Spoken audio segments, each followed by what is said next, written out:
العظیم. قدرمنو علماء کرامو، ګرانو مشرانو، الله رب العالمین زمونږ او ستاسو په دنیا کې پیدایش ته یو خاص مقصد دپاره کړی او هغه مقصد د الله رب العالمین په ځمکه باندې د الله رب العالمین د قوانینو نفاذ دی. او دا مقصد تر کومې پورې چې امت مسلمه سر ته رسو او د دې لپاره کوششونه کېدل، نو مسلمانان هغه غالب وو. او کله نه چې یعنی په دې مقصد کې کوتاهي شروع شوې ده، نو د هغه وخت نه مسلمانان په تنزل دي او د کامیابۍ لپاره هغه لاره ده کومه لاره چې نبی کریم صلی الله علیه وسلم خپلو صحابه کرامو رضوان الله تعالی علیهم اجمعین ته ښولې وه. او وجه دا ده چې د نبی کریم صلی الله علیه وسلم بعثت هغه د تعلیم کتاب دپاره او د تعلیم حکمت یعنی د احادیثو دپاره او د تزکیه نفس یعنی د ظاهري او باطنی اصلاح دپاره او دغه رنګې د مغیباتو دپاره شو چې کوم واقعات آینده زمانه کې را روان دي د مرګ نه مخکې، د قیامت نه مخکې، او کوم واقعات چې د مرګ نه پس او د قیامت نه پس را روان دي، نو د هغې په باره کې د نبی کریم صلی الله علیه وسلم بعثت شو. او چې کله نبی کریم صلی الله علیه وسلم باندې دین پوره شو، نو الله رب العالمین جبریل امین علیه السلام هغه راولېږو او په یو مجلس کې د ټول دین خلاصه نبی کریم صلی الله علیه وسلم ته بیان کړه. او مشهور حدیث دی، جبریل امین علیه السلام رالو، نبی علیه السلام نه پوښتنه وکړه چې مل ایمان، ایمان څه دی؟ نبی علیه السلام د هغې وضاحت وکړو. بیا یې تپوس وکړو چې مل اسلام، اسلام څه دی؟ نبی علیه السلام د هغې وضاحت وفرمایو. بیا یې پوښتنه وکړه چې مل احسان، نبی علیه السلام د هغې وضاحت وفرمایو. او بیا یې پوښتنه وکړه چې متى الساعه، بیا نبی کریم صلی الله علیه وسلم د هغې وضاحت وفرمایو. بیا یې تپوس وکړو چې د قیامت علامات څه دي، نو بیا نبی کریم صلی الله علیه وسلم د هغې وضاحت وفرمایو چې ان تلد الامة ربتها وان ترى الحفاة العراة العالة يتطاولون في البنيان. نو په دې حدیث کې نبی کریم صلی الله علیه وسلم چې کوم مقاصد بعثت دي، یعنی د نبی علیه السلام دنیا ته د راتلو چې کوم بنیادی اهداف دي، نو هغه اهداف بیان کړي دي. علامه ابن حجر رحمت الله علیه فرمایي فتح الباری کې چې په دې کې یعنی اولی ایمان ذکر کو، نو مطلب دا دی چې ایمان نه بغیر کارونه هغه چې کوم دینو قبول نه دی الله رب العالمین ته. او دویم چې کوم دینو اسلام ذکر کو، نو ایمان سره سره په اسلام باندې عمل ضروري دی. او دریم چې کوم دینو احسان ذکر کو، نو د اسلام ذمہ داری هغه د ایمان نه لږه سیوا ده، او بیا د احسان ذمہ داری هغه د اسلام نه سیوا ده، ځکه چې په اسلام کې ظاهري احکامات دي او په احسان کې ظاهري سره سره باطنی اعمال هم د انسان په ذمه لګېدلي دي. او د دې دریو سره سره یعنی د ایمان، د اسلام او د احسان د دې ذمہ دارو سره سره د قیامت علم هم ضروری دی. نو د دې وجې د قیامت په باره کې پوښتنه وکړه، خو چونکې د قیامت علم هغه د انسانانو د وس نه بار دی او الله رب العالمین ته صرف د هغې علم معلوم دی، نو د دې وجې یعنی د هغې علامات ذکر کړل. نو زمونږ د دلته د راغونډېدو مقصد دا دی، څه د وعظ مجلس نه دی او نه داسې د تعلیم او تعلم مجلس دی، بلکې صرف داسې دی چې یو ملګری هغه تکرار کوي او تاسو علماء کرام هغه صرف اورئ او په دې غرض یې اورئ تنقیدي نظر سره او اصلاحي نظر سره چې زمونږ چې کوم دا مقصد دی چې آیا موږ په دې مقصد صحیح روان یو که نه دې کې څه غلطي شته. نو په دې حدیث کې نبی کریم صلی الله علیه وسلم ته الله رب العالمین د ټول دین خلاصه ذکر کړی ده چې ایمان، اسلام، احسان، قیامت او علامات قیامت. الحمدلله په ایمان او د ایمان سره متعلقه مباحث چې څومره اعتقادات دي او هغې سره متعلقه امور دي نو هغې په کتابونو کې هم تذکره شته او په خارج کې هم د هغې لپاره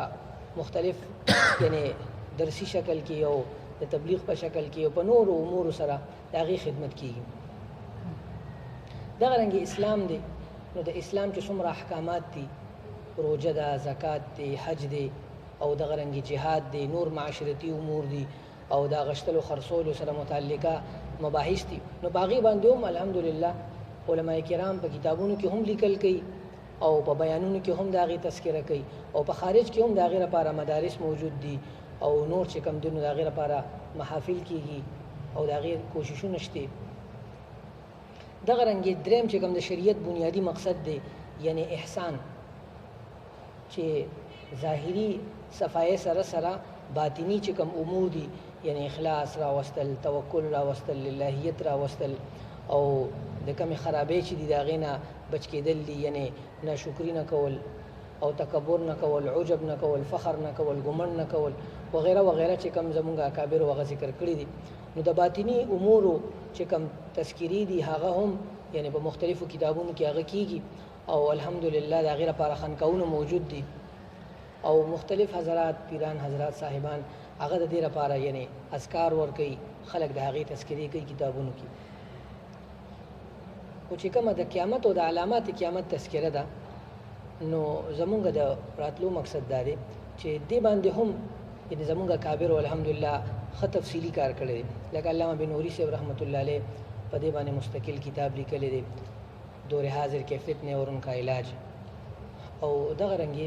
مولانا یوسف لودیانی شهید رحمت الله علیه په دې باندې کتاب دی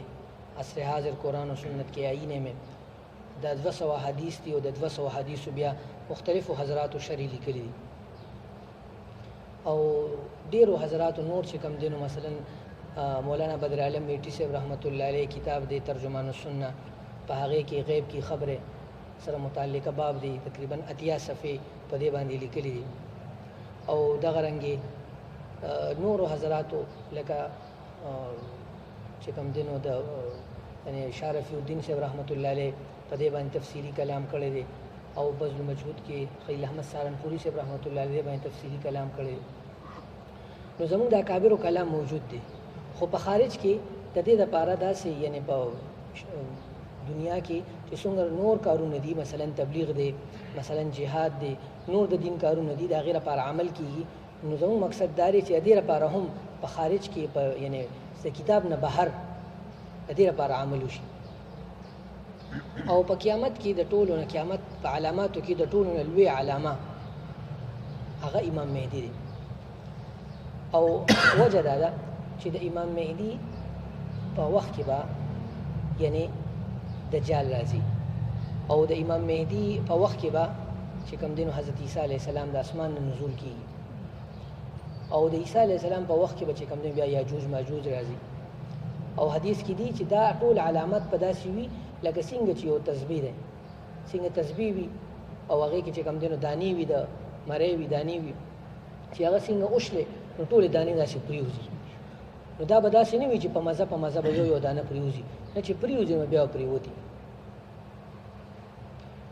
او نبی کریم صلی الله علیه وسلم څنګه چې د روژې، څنګه چې د زکات او څنګه چې د حج تذکره کړې ده نو دغه رنګې د قیامت او د علامات قیامت تذکره هم کړې ده او په ډېر کثرت سره کړې ده. لکه حضرت حذیفه بن یمان رضی الله عنه فرمایي یو پیر نبی کریم صلی الله علیه وسلم منبر ته وختو او د ماسپښین لمانځه پورې د قیامته پورې چې څومره فتنې را روانې وي نو هغه ټولې فتنې تفصیل سره ذکر کړې. ماسپښین مونځ چې وشو بیا نبی کریم صلی الله علیه وسلم د مازدیګره پورې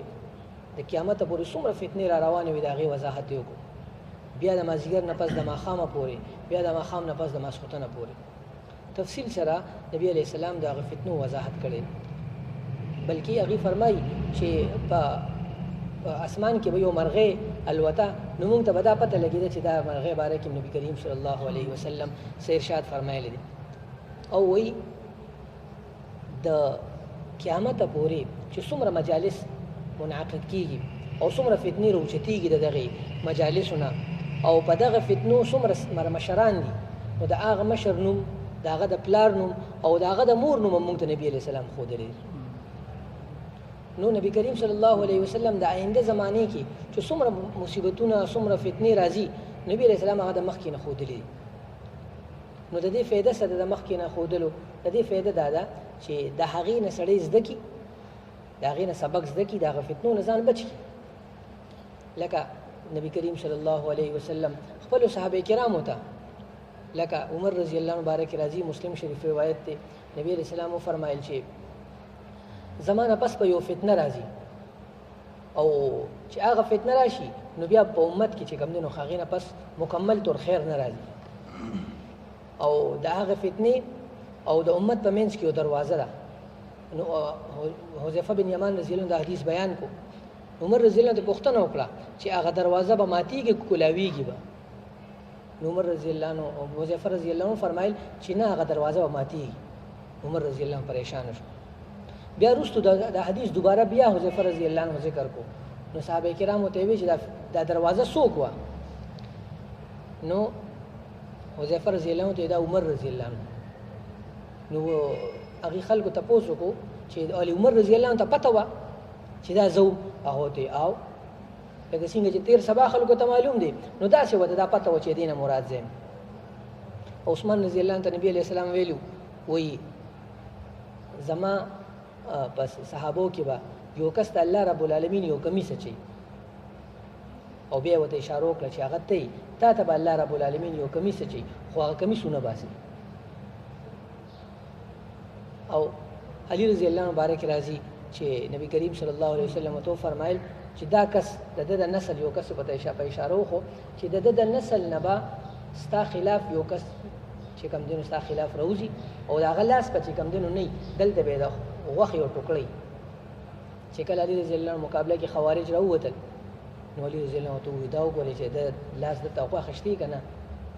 چې کله جنګ وشو چې ویې کتل نو د هغه په دې ځای باندې غوښه وه، لاس نه و، د لاس په ځای غوښه وه. او حسن رضی الله مبارک نبی کریم صلی الله علیه وسلم هغه ته را فرمایي چې زما د نوسۍ سید دی او الله رب العالمین به د ده د نسل نه په اخري د ده نه نسل نه به الله رب العالمین امام مهدي راوباسي او د ده په ذریعه به الله رب العالمین د امت یو دوه ګروهونه د هغې روغه به راولي. او بیا چې کوم دی نو حسن رضی الله ذهن کې دا خبره وه چې کله د حضرت علی رضی الله عنه یعنی شهید شو، هغې وفات شو، نو د معاویه رضی الله عنه او د حسن رضی الله عنه د ګروه دوه غټې ډلې وې، ډېر جنګونه پکې شو او د هغې منځ کې روغه هغه د حسن رضی الله عنه د وجو شو. مطلب د خبرې دا دی چې حضرات صحابه کرامو مخې ته دا ټولې خبرې موجودې وي. بخاري شریف روایت دی، ابو هريره رضی الله عنه فرمایي وی حفظت من رسول الله صلی الله علیه وسلم وعین اما احدهما فبثثته واما الاخر فلو بثثته لقطع هذا البلعوم. بما د نبی علیہ السلام نه دوه کاسې علم زده کړی، دوه لوښي علم مې زده کړی دی. یو لوښي علم خو ما تاسو ته خرج کو، یعنې تاسو ته مې ووایي، خو دا دویم مې درته ووایم تاسو به زما نه مرۍ کټ کړئ. نو د دې وجې ابو هريره رضی الله عنه ته دا خبره هم پته وه چې په پلانکي کال به پلانکې فتنه راځي. د دې وجې حدیث کې راځي وي هغه به دا پناه غوښته چې یا الله د شپېتمې هجرې نه مخکې ماله مرګ راولي، ځکه چې په 61 هجرې کې بیا چې کوم دی نو د کربلا واقعې وشوه، په مدینه منوره باندې حمله وشوه وغیره. مطلب مې خبرې دا دی چې صحابه کرامو کې د دې علم تعلیم او تعلم موجود و، د دې علم تذکرې پکې موجودې وي او هغې به د دې علم په ذریعه د آینده زمانې حالات معلومول او د هغې په ذریعه به چې کوم دی نو یعنی د مصیبتونو نه ځان بچ کو. ځکه چې د مخکې نه یو کس ته یو مصیبت معلومي چې دا پلانکي مصیبت راتلونکي دی او هغه د هغه مصیبت نه خبر شي، نو مصیبت خو باسم راځي، خو دې به د هغې نه ځان بچ کړي. لکه حدیث کې راځي نبی کریم صلی الله علیه وسلم فرمایي وی د هر امت دپاره یو فتنې او ازمیښي د هر امت دپاره، او زما د امت ازمیښ چې کوم دی نو هغه فتنې دي. دی به په هغه فتنو په دې باندې راځي، دی به هغې باندې صبر کوي او په ایمان او په اسلام او په اعمالو باندې به مستقیم کلک ټینګ ولاړي. الله رب العالمین به دی د اولینو د متقدمینو د غټو حضراتو مرتبو ته رسوي. نو مطلب د خبرې دا دی چې د دې علم تعلیم او تعلم کول او دا علم زده کول دا د حضرات صحابه کرامو د تابعینو او زموږ د اکابرو یو داسې طریقه ده چې دا یعنی ثابته طریقه ده او د دې زده کول دا ضروري خبره ده. نو د دې زده کول مطلب دا نه دی چې موږ د مدرسه پرېږدو یا چې کم دینو مثلا یو کس وي چې قیامت را روان دی یا امام مهدي را روان دی نو زه مدرسه بند کم یا زه به دارالفتاح بند کم یا به زه تبلیغ او د جهاد کار پرېږدم یا به زه چې کم دینو دکانداري پرېږدم یا به زه چې کم دینو یعنی خپل د دنیا ټول کار پرېږدم. نه، ټول که دنیا کارونه هم کول دي او ورسره په دې باندې هم عمل کول دي. لکه را روانه روژه ده، نو اوس د روژې د راتلو مطلب دا نه دی چې اوس به موږ مونځ پرېږدو، نه، روژې باندې به هم عمل کوو، روژه به هم نیسو او هغې سره به مونځ له نور هم توجه ورکوو، بلکې ورسره تراویح به هم کوو، نوافلو له به هم چې کوم دی توجه ورکوو، بلکې په آخره کې به انشاءالله اعتکاف هم کوو. مطلب د خبرې دا دی چې کم یو کار راځي نو د دې مطلب دا نه چې د شاته کارونه به موږ پرېږدو. او عزتمندو د یو منصوبې مطابق په امت کې دا سوچ چې کم دینو دا رایج شوی دی د خلکو په ذهنونو کې چې د دې خبرو تذکره ضروري نه ده، بلکې دې سره فتنې او فسادونه راوچتېږي. کو دا خبرې مونږ کوو چې مهدي راشي هغه به هر څه ټیک کړي، د هغه نه مخکې مونږ هسې ناست نه، مونږ به خپل محنت کوو، مونږ به د الله دین چې کم دینو محنت کوو او چې انشاءالله امام مهدي صاحب راشي د هغه نصرت لپاره به مونږ یعنې قدم اوچتو. نو لومړنۍ خبره خو دا ده چې دا علم اهمیت والا دی، دا په اصول الدین کې شامل دی، یعنی د دین چې کوم بنیادی اصول دي، تعلیم کتاب، د قرآن مجید تعلیم حدیث او ورسره چې کوم دینو تزکیه نفوس، ظاهری او باطنی ګناهونو نه ځان ساتل او ورسره د مغیبات علم. نو دا د مغیباتو په علم کې بنیادی اساسی خبره ده او په دې کې د ټولو نه اهمه خبره هغه د امام مهدي راتګ دی. دویمه اهمه خبره هغه دا ده چې نبی کریم صلی الله علیه وسلم خو فتنې ډېرې ذکر کړي دي، ډېرې فتنې ذکر کړي دي، خو د هغه ټولو فتنو دپاره څه اصول دي او هغه اصول څلور خبرې دي. په څلورو خبرو کې نبی کریم صلی الله علیه وسلم یعنی په یو صحیح حدیث کې دا ټولې فتنې راجمع کړي دي.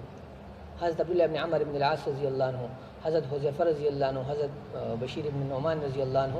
دا دې حضراتو روایت دی. هغې فرمایي چې نبی علیہ السلام یو پیره د فتنو ذکر وکړو او دا یو فرمایل چې زما په امت په څلور فتنې راځي. لومړنۍ فتنه به فتنة الاحلاس وي، دویمه فتنه به فتنة السرا وي، دریمه فتنه به فتنة الدهیما وي او څلورمه فتنه به فتنة الدجال وي. نو حضرات صحابه کرامو تپوس وکړو چې فتنة الاحلاس نه څه مراد؟ نو نبی علیہ السلام ورته وویل فتنة حرب وهرب، داسې فتنه وي چې په هغې کې به جنگ هم وي او خلق بس غلول هم وي. ابو هريره رضی الله عنه د دې حدیث وضاحت په بل حدیث کې فرمایلی دی چې داسې فتنه به وي چې دا په مشرۍ باندې په عهده باندې به جنګي.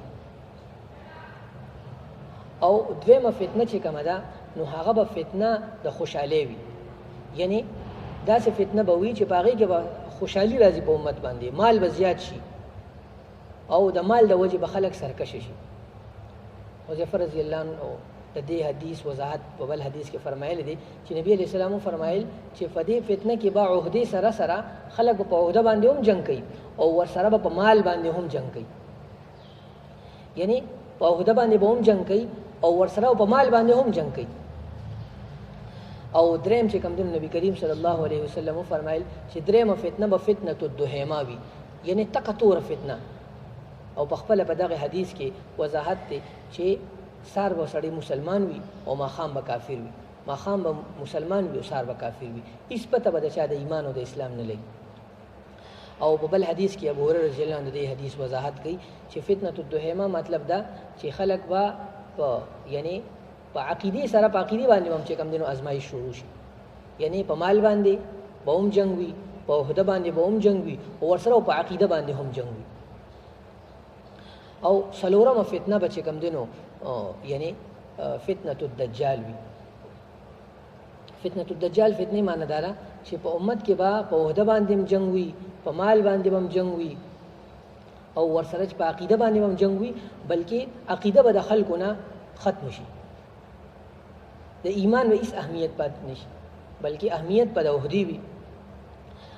اهمیت به د چې کوم دی نو د مال وي او اهمیت به د وطن وي.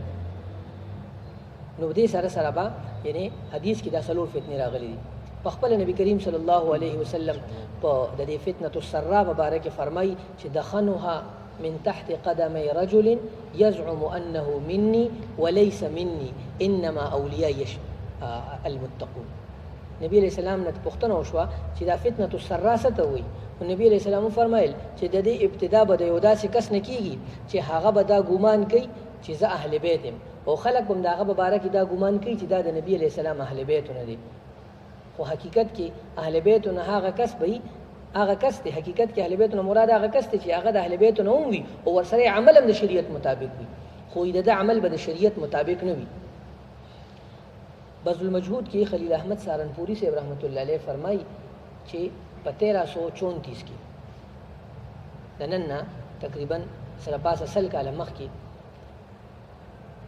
په حرمینو شریفینو کې چې کوم گورنرو د ترکو حکومت د جانب نه هغې طرف نه کوم گورنرو نو د هغه نوم شریف حسین، نو وایي هغه داسې چل وکړو چې د کعبې چې کوم دیوالو په هغې باندې لاس کېښودو، د کعبې پردې ونیولې او ترکیانو ته دا ووایي چې ستاسو خلاف زه انګرېزانو سره هېڅ قسمه بغاوت نه کوم بلکې زه ستاسو څه کس یم. هغه د ده په خوله باندې یقین وکړو او د شریف حسین پټ په پټه د انګرېزانو نه مدد واغشتو او په کعبه چې کوم دینو حمله وکړه. په کعبه کې چې کوم دینو څومره ترکي فوجیانو هغه قتل کړل، بیا مدینې ته لاړو، مدینه کې هغه قتل کړل، بیا چې کوم دینو طائف ته لاړو، طائف کې قتل کړل او په دې طریقې چې کوم دینو قبضه وکړه. خلیل احمد سهارنپوری صاحب فرمایي په بذل المجهود کې د دې حدیث لاندې چې د دې حدیث مصداق دا دی او دا شوی دی فتنه السرا هغه چې کوم دینو شروع شوی دی، یعنی مالداري والا فتنه. د دې نه مخکې مسلمانانو سره چې هلته به کعبې ته څوک لاړل نو هلته به چا سره مال نه به چا سره چې کوم دینو څه پیسې وي، بلکې د اوښانو د چیلو پی به څکل، په هغې باندې به زندګي تېروله. او چې کله انګرېزان رالل د ترکیانو حکومت ختم شو نو الله رب العالمین د امتحان په طور باندې د هغه ځای نه چې کوم دینو پټرول او قسمه قسم ذخایر او سرو او سپین هغه چې کوم دینو راوښکل. او بل حدیث کې راځي یعنی دا د صحیحینو روایت هم دی، ترمذی ابو داود کې هم دی، ابن ماجه کې هم دی چې د قیامت نه مخکې به دغه چې کوم ځمکه وي د بیت الله شریف چې کوم ځمکه وي، کم بلاد الحرمین وي، نو د هغه به سرسبز او شاداب شي. کم چې صحراونه دي هغه صحرا به صحرا پاتې نه شي، هلته به نهرونه روځي. لا تقوم الساعه حتى يعود ارض العرب مروجا وانهارا. ان قیامت په تر هغې پورې نه قایمېږي تر څو پورې چې د عربو ځمکه هغه نهرونه شي او هغه چې کوم دینو باغونو کې تبدیل شي.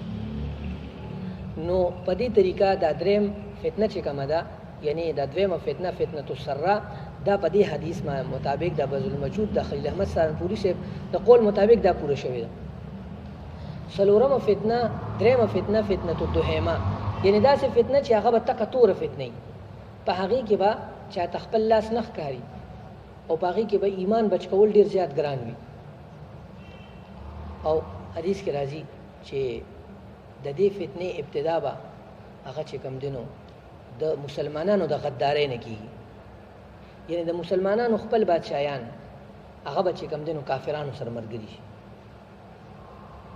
او بل یو حدیث دی مسند احمد روایت دی، هغې کې دا فرمایي نبی کریم صلی الله علیه وسلم دا فرمایي چې د کعبې خپل خلک به په یو کس باندې حمله وکړي او هغه کس به چې کوم دینو په کعبه کې بیعت شوي وي او په کعبه باندې به حمله وکړي او کعبه به چې کوم دینو د کعبې بې حرمتي به وشي. او کله نه چې د کعبې بې حرمتي وشي نو د ټولو عربو د ټولو مسلمانانو قتل عام به د دغه وخت نه شروع شي. او محدثین فرمایي چې کله په 1979 کې جهیمان یو کسو هغه سره محمد بن عبدالله یو مرکسو هغې چې کوم دینو په کعبه کې ودرېدل او کعبه کې بیت شو، نوم محمد او پلار نوم چې کوم دینو عبدالله او علامات پکې څه ناڅه موجودو، خو د کعبې خلکو د هغه مخالفت وکړو.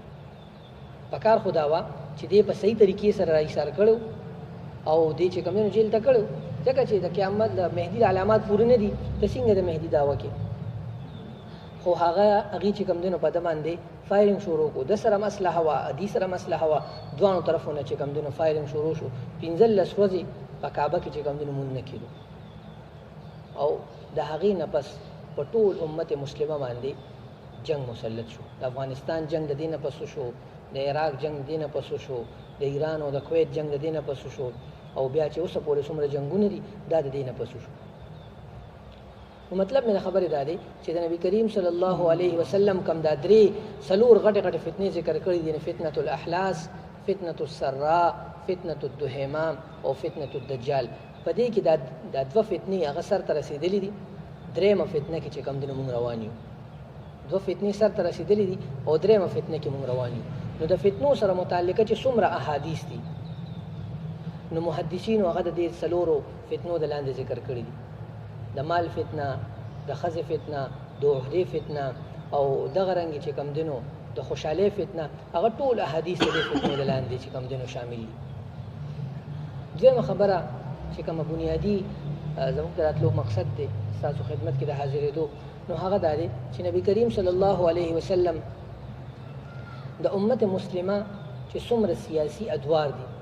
نو هغه په 15 قسمه کې منقسم کړي دي. په 15 قسمه کې هغه چې کوم دی نو تقسیم دي. یو هغه چې کوم دی نو زمانه نبوت دی، دویم هغه زمانه خلافت، دریم هغه ملک عاز، څلورم هغه ملک جبری، او 5م دوباره بیا خلافت علی منهاج النبوه. نبی علیہ السلام ارشاد دی: تکون النبوة فیکم ما شاء الله وان تکون، چې تاسو کې به نبوت وي تر څو چې الله غواړي زمانه نبوت به وي. ثم اذا شاء الله ان يرفعها رفعها، بیا چې کله الله پاک غواړي نو دا زمانه به ختم شي. لکه د نبی کریم صلی الله علیه وسلم د وفات نه پس زمانه نبوت ختم شوه. بیا نبی اسلام فرمایي: ثم تكون خلافه علی منهاج النبوه، بیا به زمانه خلافه علی منهاج النبوه، یعنی نبوت په انداز د نبوت په طریقه به خلافت وي. څنګه چې نبوي زندگی و نو داسې نبوي زندگی کې حکومت نو داسې به د حضرات خلفای راشدینو په زمانه کې هغه شان طریقه وي. بیا به هغه ختم شي. ثم تكون ملکا عاظا، بیا ملک عاز شروع شي، یعنی داسې حکومت چې هغه به موروثي وي، نور طریقه به خو د قرآن او د حدیث مطابق وي، جهاد به پکې وي او نور انداز به د خلافت وي، د قرآن نظام به وي، خو د پلار نه پس زوی، د زوی نه پس نوسی، د نوسی نه پس کړوسی. په دې طریقه به چې کم دنو د انتخاب طریقه وي، د شورا په انداز باندې وي. او څلورم بیا به چې کم دنو یعنی ملک جبری وي. ملک جبری معنی دا ده چې په هغې کې به په زور او زبردستۍ باندې حکومت وي. په دې شاته کې خو په زور او زبردستۍ نه وه، خو د پلار نه پس زوی راتلو، د زوی نه پس په نوسی راتلو. په دې طریقه به ولکه بنو امیه، بنو عباس، سلطنت عثمانیه. او سلطنت عثمانیه نه پس 1924 نه د 1923 نه پس کله چې خلافت پرېوتو نو دا 3مه زمانه ختمه شوه او ملک جبری شروع شو. او د هر طرف نه په مسلمانانو باندې چې کوم دنو ظلم او په مسلمانانو باندې قبضه، د مسلمانانو حقوق ضایع کول، دا چې کوم دنو شروع شو. او نبی اسلام فرمایل چې د ملک جبری نه پس په بیا دوباره بیا خلافه علی منهاج النبوه راځي. ثم تكون خلافه علی منهاج النبوه ثم سکت. او په بل حدیث کې د دې وضاحت دی چې وعدتم من حيث بدأتم، وعدتم من حيث بدأتم، وعدتم من حيث بدأتم. نبی کریم صلی الله علیه وسلم فرمایل چې تاسو به دوباره هغه دور ته ځئ کم دور چې مخکې و. یعنی څنګه چې په مخکې دور کې نبی کریم صلی الله علیه وسلم حیاتو او د نبی کریم صلی الله علیه وسلم خلفای راشدین هغه حیاتو، نو دغه شانتي په آخري زمانه کې به هم یعنی حضرت عیسی علیه السلام راځي او هغه سره به امام مهدی علیه الرضوان او دا هغه خاص مرګي هغه به چې کوم دینو راځي. نو هغه زمانه به بیا راځي، کومه زمانه چې په ابتدا کې وه هغه رحمت زمانه بیا راځي. نو د دوانو د فتنو د حدیث او د امت مسلمه د سیاسي حالات او د احادیثونو د دوه حدیثونو دا خبره معلومه شوه چې د فتنو په اعتبار سره اوس مونږ د دجال فتنې ته ورنږدې یو، ځکه چې د خلیل احمد سهارنپوري صاحب او نور زمونږ د جمهور او اکابرو د اقوالو مطابق چې فتنة السراء، فتنة الاحلاس اوږده فتنه هغه چې کوم دنو تېره شوې ده، او دویم فتنة السراء هغه شروع ده، او هغې سره سره فتنه الاحلاس هم دی، فتنه السرام ده، او ورسره فتنه الدهیما هم شروع شوې ده. تکه توره فتنه چې په هغې کې په کعبه باندې حمله وشوه او د کعبې نه پس دا فتنه په کثرت سره په ټولو اسلامي ملکونو کې په ټولو اسلامي ځمکو باندې چې کوم دی نو عامه ده. او فتنه الدجال ته موږ ورنږدې یو. او د دې دویم حدیث خلاصه دا شوه چې د امت مسلمه 15 ادوار دي. نبی علیہ السلام وفات دنیا نه رحلت هغه شوی دی او د حضرات خلفای راشدین او ادوار ختم شوی دي. او ملک عاز یعنی خلافت چې کوم د سلطنت عثمانیه او سلطنت بنو عباس او دغه رنګ بنو امیه دا درې وانه خلافتونه ختم شوي دي. اوس ملک جبری د زور او زبردستی حکومتونه دي. او د دې علامات د زور زبردستی حکومتونو او د فتنه الدهیما علامات په حدیثو کې راغلي دي چې خلک به شراب په مختلفو نومونو هغه جایز ګڼي. په بلاد الحرمین کې به موسیقي هغه عام شي او په یعنی د مسلمانانو کور په کور به غانې بجانې هغه عام شي. جمعتون به هم د غانو بجانو نه خالی نه وي. په جمعتونو کې به هم د غانو بجانو اوازونه شروع شي وغیره. حدیث هغه په دې خبره باندې چې کوم دینو دلالت کوي. او دغه رنګ دام حدیث کې راغلی دي چې قیامت ته نږدې به یعنی خلق کې به نیکان خلق به هم د سود د هوا نه بچني، د سود د هوا نه به نیکان خلق هم بچني. نو دا ټول علامات تقریبا والله اعلم په دې زمانه کې چې کوم دینو موجود دي. نو د دوانو حدیثو خلاصه دا شوه چې فتنه الدجال په کناره باندې امت مسلمه ولاړ دی او ورسره د خلافت په کناره باندې امت مسلمه ولاړ دی. ځکه چې د نبی علیہ السلام زمانہ د خلفای راشدینو زمانہ او پسې چې کوم سلطنتونه او سلطنت بنو امیه، بنو عباس او سلطنت عثمانیه ختم شوي دي او ملک جبری شروع دي. د ملک جبری اختتام وي او د خلافه علی منهاج النبوه راتلل وي او خلافه علی منهاج النبوه سره به سم چې کوم دی دجال فتنه راځي او د دجال له فتنې د ختمولو لپاره به عیسی علیه السلام راته. نو خلاصه دا شوه چې د امت مسلمه کم یعنی ادوار سخت ادوار دي چې په هغې کې په امت مسلمه په سختۍ وي. ټول کفر به په امت مسلمه باندې حمله کړې وي. د مسلمانانو هر کور هغه به د هغې نه متاثر وي، نیک او بد، ځوان او بوډا و نارینه او زنانه هغه په هغه فتنه کې چې کوم دي څه ناسه متاثر وي. خو نیکان خلک به د هغې فتنې نه د وتو کوشش کوي او دا علامات په دې زمانه کې موندل کېږي. نو تر اوسه پورې چې کوم یعنی زموږ درې خبرې مقصود دي. لومړنۍ خبره دا ده چې د فتنو سره متعلقه چې کوم احادیث دي نو د هغې تعلیم او تعلم ضروري دی، د هغې زده کړه او د هغې ښودنه هغه ضروري دي. لکه څنګه چې نور امور دي یعنی د قرآن تعلیم او تعلم دی، د حدیثو تعلیم او تعلم دی او د تزکیه نفوسو تعلیم او تعلم دی. نو دغه رنګې د احادیث د قیامت، اشراط الساعه او کتاب الفتن د هغې تعلیم او تعلم ضروري دی. دویمه خبره دا ده چې کومې غټې فتنې دي یعنی فتنه الاحلاس او فتنه السرا هغه تیرې شوي دي. اوس فتنه الدهیما شروع ده، تکه توره فتنه چې کفر هغه په اسلامي ملکونو کې مکمل هغه ننوتې. او درېیمه خبره دا ده چې یعنی خلافه علی منهاج النبوه چې د نبی کریم صلی الله علیه وسلم نصیب هغه خلافت لرازي نو د هغې اثرات او د هغې چې کوم دینو یعنی خبرې هغه شروع شوي. نو او د دویم چې کوم زمونږ د راتلو مقصد دی ستاسو خدمت کې نو هغه دا دی چې نبی کریم صلی الله علیه وسلم د نورو انبیاء کرامو په طرز باندې چې څنګه نور انبیاء کرامو به خپل امت ته د آینده زمانې په باره کې خبرې کولې. لکه عیسی علیه السلام د نبی کریم صلی الله علیه وسلم د راتلو نه مخکې خپل امت ته دا ښودلي چې پلان یو پیغمبر به راځي، د هغه به دا نومي او د هغه به دا چې کوم دینو مخ مبارک پیدا سي، پوزه مبارکه پیدا سي، سترګې مبارکې پیدا سي، قد پیدا سي او زمانه پیدا سي. دا ټولې خبرې عیسی علیه السلام خپل امت ته ښودلې وي. او د عیسی علیه السلام نه مخکې حضرت موسی علیه السلام په تورات کې خپل امت ته د نبی کریم صلی الله علیه وسلم او د حضرت عیسی علیه السلام ټول علامات ښودلي. د دې وجې یهودیانو او عیسایانو هغې به یعنی عیسی علیه السلام هم او نبی کریم صلی الله علیه وسلم هم دا دواړه پیژندل او داسې نه پیژندل چې عام بلکې پوره ته 100% یقین چې دا پیغمبر دی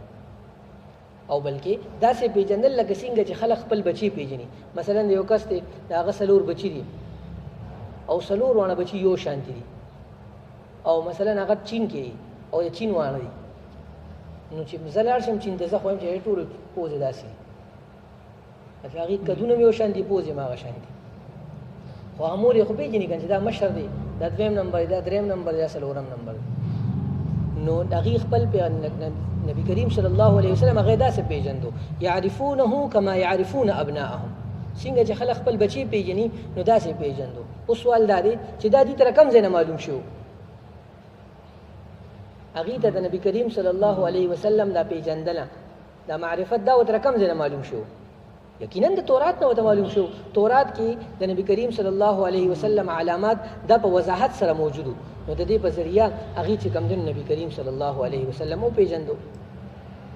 دغه رنګې هغې د نبي کریم صلی الله علیه وسلم ځای هم پېژندلی و چې دې ځای ته به راځي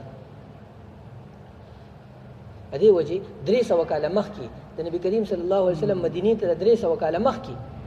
د هغې د مدینې ته راتلو نه 300 کاله مخکې یهودیان د شام نه رالل او دلته چې کوم دی نو یعنې اوسېدل شروع کړل ولې ځکه هغې ته پته وه چې دې ځمکې ته به راځي د دې ځمکې نښې هغه چې کوم دی نو هغې ښودلې وې بلکې په تورا په انجیل کې هم د دې علاماتونه موجود لکه سلمان فارسي رضی الله عنه چې کوم هغه حدیث دی مشهور د هغه د اسلام وروړلو نو هغې حدیث کې دي چې هغه اخري راهب له لاړو نو هغه اخري راهب ته وی چې یاره ته خو اوس مړ کېږې زه چا له لاړ شم هغه ورته اوس دنیا کې صحیح څوک نشته اوس ته لاړ شه او د کجورو یو ښار دی او د هغې علامت دا دی ته هغه ښار ته لاړ شه د عربو یو علاقه ده په هغې کې دا ښار دی او هغه ښار کې یو پیغمبر را روان دی تر هغه پیغمبر ملګرتیا وکړه مشهور حدیث دی نو عیسایانو او یهودیانو د نبی کریم صلی الله علیه وسلم زمانه هم پیژندلې وه د نبی کریم صلی الله علیه وسلم علاقې هم پیژندلې وه او د نبی کریم صلی الله علیه وسلم شخصیت هم پیژندلې وه د دې وجې هغې به چې کله آپس کې یو بل سره جګړه وه نو د نبی کریم صلی الله علیه وسلم په وسیله به دعا هم غوښته یستفتحون علی الذین کفروا د کافرانو خلاف به د نبی کریم صلی الله علیه وسلم په وسیله دعا هم غوښته نو دې خبرونه معلومه دا شوه چې د یو شخصیت د راتلو نه مخکې دا درې واړه خبرې ضروري چې د هغه زمانه معلومه شي په کومه زمانه کې به راځي لکه داسې خو ډېر خلک وي په هره زمانه کې خلک وي دا مهدي زمانه ده او په دې زمانه کې به راځي علما مو وي او خلک هم چې کوم دی په تمه شي او بیا رانه شي او دغه رنګې ډېر کسان داسې دعوه وکړي چې یاره ده کې د مهدي علامت موجود دی د نوم محمد دی او پلار نوم یې چې کوم دی نو عبدالله دی او د کې دا علامات موجود دي لہذا دا چې کوم دی نو مهدي دی نه نبی کریم صلی الله علیه وسلم په باره کې څنګه چې یهودیان دوکه کېدل نه عیسایان دوکه کېدل نه هغې د خپلو بچي په شان د پېژنو دغه رنګې نبی کریم صلی الله علیه وسلم هم د خپل نوسي وضاحت په خپل احادیث مبارکو کې کړی لکه څنګه چې هغې نه نبي علیه السلام نه خطا کېدو نو که مونږ د نبي علیه السلام احادیث وګورو نو زمونږ نه مهدي نشي خطا کېدی هغه زمانې زمونږ نه نشي خطا کېدی هغه علاقه چې کومه علاقه کې راځي نو هغه علاقه زمونږ نه نشي خطا کېدی او وجه د دې دا ده چې یهودیانو تورات او انجیل هغه محرف یعنی هغې کې هغې تحریف کړو ډېر زیات بدلونې پکې راوستو د معنی په اعتبار سره هم او د الفاظو په اعتبار سره هم په معنی کې هم تحریف راوستو او په الفاظو کې هم تحریف راوستو او بیا هم یهودیانو هغه د هغه محرف تورات نه د محرف انجیل نه د هغې نه نبي علیه السلام وپېژندل د هغې نه د نبي علیه السلام علاقه وپېژنده د هغې نه د نبي کریم صلی الله علیه وسلم زمانه وپېژنده نو زمونږ احادیث هغې کې چې کوم دی نو الحمدلله زمونږ کابرو زمونږ مشرانو په هغې کې د صحیح د حسن او د ضعیف او د ضعیف سره د ضعیف حدیثو متعلقه احکامات هغه ذکر کړي او دغه رنګې په قرآن کې هم د حق او د باطل لپاره چې کوم واقعات دي هغه ذکر شوي دي نو د هغې په رڼا کې ښه او خراب حق او باطل هغه پېژندل ګران نه دي هغه آسان دي خو ضرورت د دې خبرې دی چې د هغې لپاره اراده وشي لکه یو کس د یو کار دپاره اراده نه کړی ته ورته خبره کې نو هغه به د هغه د سر د پاسه تېرېږي او چې نه یو کس اراده وکړي چې او دا هم د حدیث یو قسم دی لکه څنګه چې ایمان دی څنګه چې اسلام دی څنګه چې احسان دی نو په دغه حدیث کې دا هم دی قیامت او علامات قیامت هم دی نو زه د دې دریو کار خو کوم دا یو ولې نه کوم وجه څه ده دا څوک داسې دي چې هغه ما د دې نه منې کوي د دې دریو په کتابونو کې ذکر دی په درس کې ذکر دی په خارج کې د هغې لپاره محنت شته د دې یو دپاره ولې نشته نو د امام په علامات قیامت کې د ټولو نه اهمه مسله هغه د امام مهدي ده. او څنګه چې د یو لوی شخصیت د راتلو لپاره د هغه شخصیت پیژندل ضروری وي، د هغه شخصیت زمانه پیژندل ضروری وي، د هغه شخصیت علاقه پیژندل ضروری وي. نو دغه رنګي د امام مهدي د راتلو نه مخکې د هغه شخصیت پیژندل، د هغه علاقه پیژندل او د هغه زمانه پیژندل ضروری دي. کو مثلا څوک دا درې وانه نه پیژني، یعنی د هغه شخصیت نه پیژني یا د هغه زمانه نه پیژني یا د هغه علاقه نه پیژني، نو دی به خامخا په دوکه کې مبتلا کیږي چې دا صحیح دی کو غلط دی، دا اوریجنل دی کو دا فوټوسټیټ دی. اوریجنل او فوټوسټیټ کې بیا ته کم نه ته پته نه لګي، پته به کله لګي چې کله د درې خبرې معلومي چې دا شخصیت څوک دی، د علامات سری، دا چې کم دینو د زمانه کم دا په کومه زمانه کې راځي، او درېمه چې کم دی د علاقه کومه ده او په کومه علاقه کې راځي. مثلا په مردان کې چا دعوه وکړه یا په قادیان کې چا دعوه وکړه یا په بل ځای کې چا دعوه وکړه یا په عربو کې چا وکړه، دی له به اعتبار وینا، دی له به اعتبار نه وي، ځکه چې علاقه مونږ علاقه پیژندلې ده چې علاقه به دای نو الله به چې کوم دنه پلان کې علاقه به وي نو الله به مهدي وي. او دویمه خبره چې زمانہ چې پلان کې کوم زمانه کې علامات حدیث کې راغلي دي چې هغه علامات په هغه زمانه کې موجود وي نو مونږ به هغه زمانه له اعتبار ورکو. کو مثلا یو زمانه کې یو کس د مهدي دعوه وکړه او هغه علامات چې کوم حدیث کې د هغه زمانه راغلي دي او هغه پوره نه، هغه زمانه کې هغه علامات پوره نه، نو مطلب دا شو چې دا مهدي صحیح نه دی، د دې چې کوم پیروکار دي دا صحیح نه دي. او درېمه خبره دا ده چې هغه شخصیت چې کوم د مهدي د لپاره منتخب کیږي نو د هغه شخصیت د منتخب کېدو هغه کې چې کوم دینو کوم حدیث کې علامات ذکر شوي دي هغه علامات په دې کې موجود دي کنه، کو مثلا هغه علامات پکې موجود دي، هغه زمانه موجود دي او هغه علاقه مو وي، نو بیا پته لګي چې او دا مهدي دي. خو دې سره سره یو بل خبر ضروری ده، دا درې خبرې تکوینی دي، یعنی دې کې زمونږ اختیار نشته. بل خبره چې کوم نه تشریعي ده پای کې زمونږ اختیار دی چې شرعي طریقه به صحیح، یعنی لکه څنګه چې یو کار د پاره سره شرعي طریقې کنه، مثلا واده دی نو الکه ته واده کوي چې کله الله وغواړي، تبه الکه چې ډوډۍ کله خوري چې کله الله وغواړي، دې لپاره خو شرعي طریقه شته، به ته کله چې کوم دینو یعنی دکان کولاوي چې کله الله وغواړي، مونږ له کله راځي چې کله الله وغواړي، نه الله چې یو کار غواړي نو دا غیر لپاره الله طریقه مقرر کړي. مثلا پیر صاحب وایي چې زما زوی وشي نو دې لپاره به خامخا دې واده کوي، کو دې واده نه کوي او دې وایي چې مال دې الله زوی راکړي، نو مطلب دا دی چې د دې اراده نشته، کو دې ډېر نیک شړې دی خو دې به ولا واده خامخا کوي. دغه رنګ یو کس وایي چې مال دې الله علم راکړي، سارم دعا کوي، غرمم دعا کوي، ماښامم دعا کوي، خو مدرسه کې داخله نه راغشتي، استاد نه کتاب نه دی ویل، دې به عالم شي؟ نه، دې عالم کېدی نشي. ولی ځکه چې د علم د لپاره خپل یو طریقه د علم خو الله ورکوي، خو طریقه به ولا زه اختیاروم، یا دا واده خو بچی خو الله ورکوي خو طریقه به ولا زه اختیار. بیا یو کس چې کوم دی ویله زما پټی دی زه په دې پټی کې ما الله غنم راکړي، مولوي صاحب دعا راته وکړه چې ما الله غنم راکړي، نو مولوي صاحب دې غنم دې کرلی دي، دې ته غنم مې خو نه دي کرلی، مطلب الله غنم ورکړي؟ نه، غنم به الله اله ورکوي چې کله دې غنم وکړي، چې کله غنم وکړي دې نه پس به الله غنم ورکړي. نو دغه رنګي د مهدي لپاره هم دا درې خبرې دي چې علامات زمانیه، علامات مکانیه، علامات شخصیه، دا ضروري دي. خو علامات شخصیه، علامات زمانیه، علامات مکانیه کو مثلا او علامات شرعیه نه دي شوي، یعنی دا غیر لپاره چې زموږ کومه شرعي ذمہ داری ده هغه شرعي ذمہ داری نه ده مونږ پوره کړې، نو مهدي به راځي؟ نه، مهدي به الله راځي چې کومه زموږ شرعي ذمہ داری ده هغه شرعي ذمہ داری مونږ پوره کړه، الله به مهدي راځي. مثلا مثال لکه مثلا داسې دی چې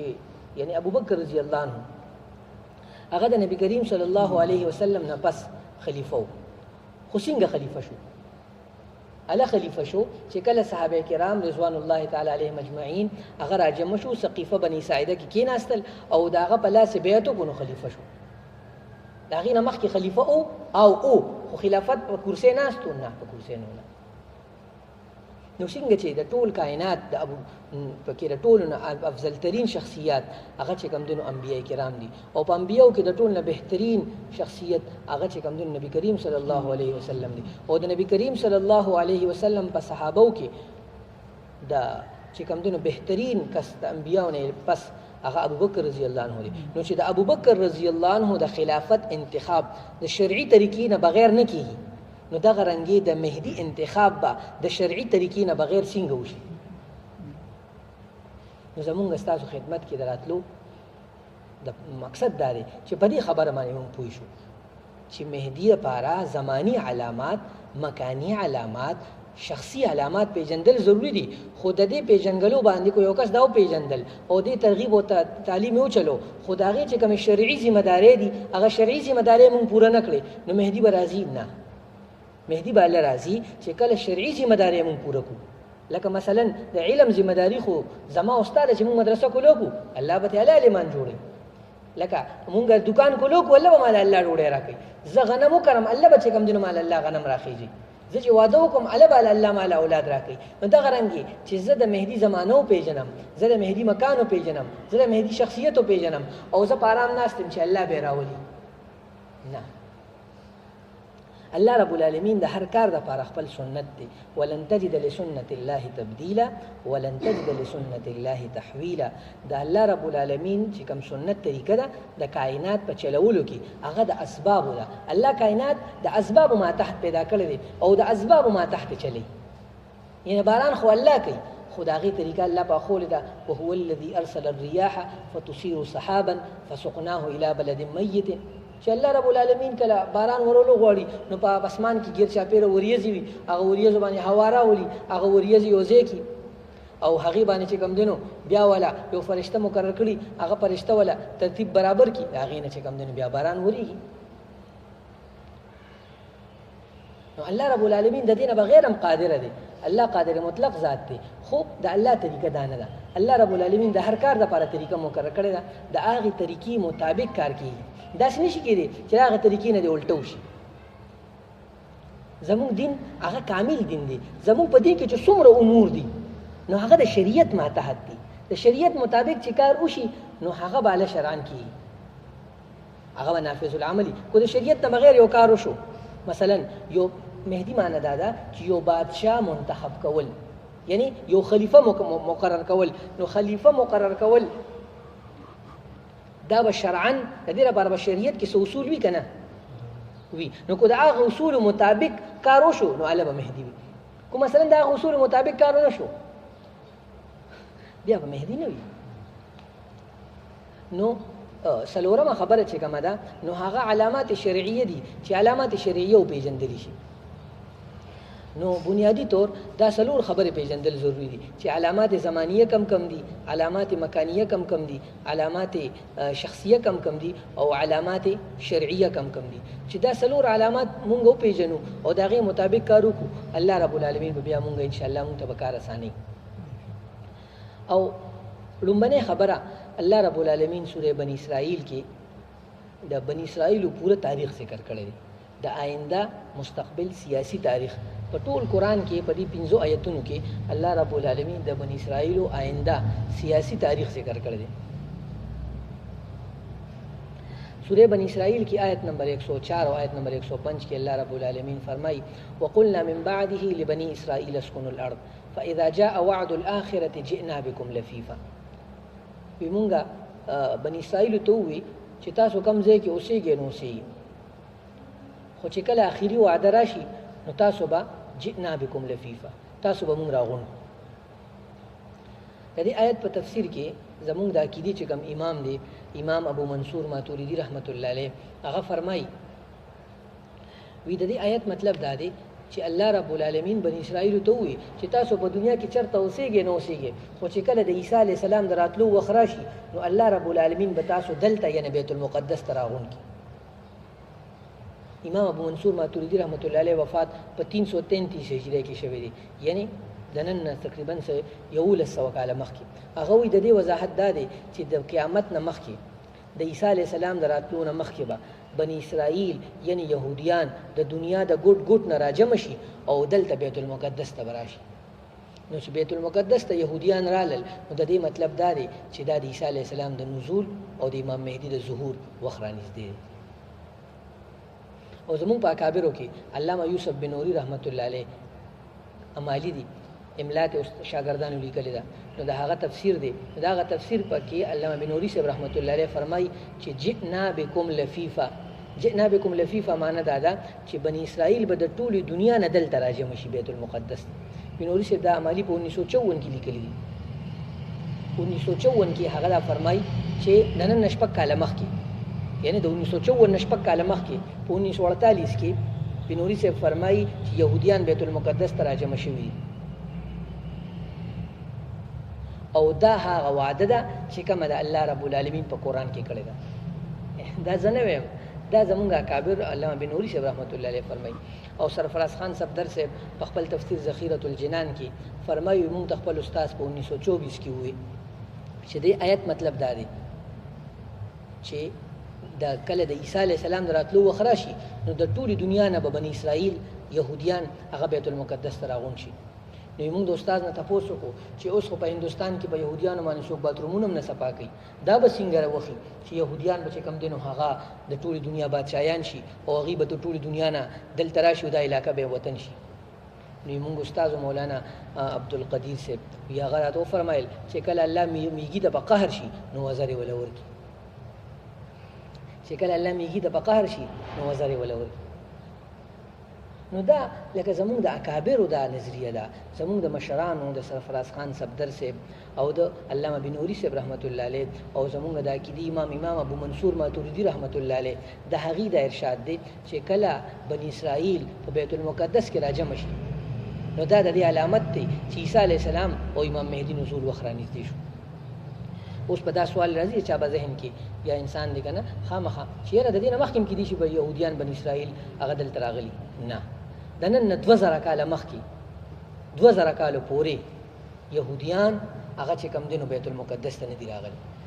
2000 کاله مخکې چې کله نشړلې شوې دي د بیت المقدس نه نو تر د هغه وخت نه والا تر د اوسه پورې د هغې قبضه په بیت المقدس باندې نه راغلي علاوه د 2017 نه چې په 2017 کې د هغې قبضه مکمل تام شو هر هغه کس چې هغه سترګې وي او دماغ کار کوي نو هغه په دې پوهیږي چې د 2017 نه مخکې د بنی اسرائیل قبضه په بیت المقدس نه و د 2017 نه پس هغه قبضه مکمل طور تام شو اومدا خبر بنوري صاحب رحمت الله علیه خپل عملی کې لیکلی ده چې آینده زمانه کې ډیره خطرناک واقعه راتلونکې ده چې يهوديان به په بیت المقدس باندې غاصب شي هغه په قابض شي او 2017 کې غاصب شو قابض شو یعنی آفیشل قانوني اعتبار سره رسمي هغه چې کم دینو یعنی دارالخلافه دغه وګرځیدا د تل ابیب نه دارالخلافه دلته منتقل شو او دغه ابتدا ټرمپ او دغه خاندان وکړ نو د امام مهدي په علاماتو کې قطعي علامت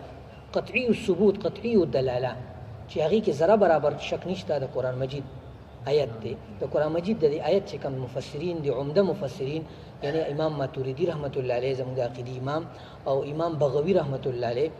په معالم التنزیل کې او دغه رنګي علامه بنوري صاحب او سرفراز خان صفدر صاحب هغه دا فرمایي چې د يهوديانو بیت المقدس ته راتلل دا د دې خبرې دلیل دی چې د عیسی علیه السلام نزول او د امام مهدي علیه الرضوان ظهور دا قریب دی